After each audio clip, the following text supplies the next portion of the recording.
দর্শক, বিগত স্বৈরাচার সরকারের আমলে চাকরিচ্যুত বিজ্ঞ আদালতে চলমান মামলা এবং রায়প্রাপ্ত পুলিশ সদস্যদের চাকরিতে সকল সুযোগ সুবিধা সহ পুনর্বহালের জন্য মানববন্ধন এবং কর্মসূচি পালন করছে সচিবালয়ের সামনে।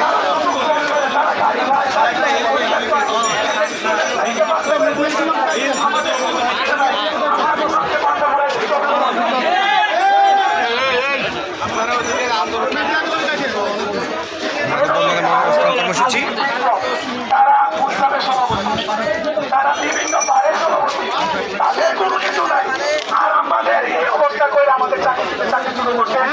রাজনীতির প্রতি হিসেবে আমরা চাকরি শিকার। বিগত সরকারের আমলে অনেকে আমরা খুঁজে এক বাহিনীতে এক দলের লোক থাকে না, বিভিন্ন দলের উপর থাকে। কেউ পিছনে লোক লাগাই দিচ্ছে, বিএনপি লাগাইছে, বিএনপি তদন্ত করে বলতেছে বিএনপি করে তার চাকরি খাবে। এখন তাদের কাছে ক্ষমতা ছিল, গতকাল নিয়ে বলতেছে যে পুলিশের হেডকোয়ার্টারে কোনো নির্বাহী আদেশ হয় না, তারা আমাদের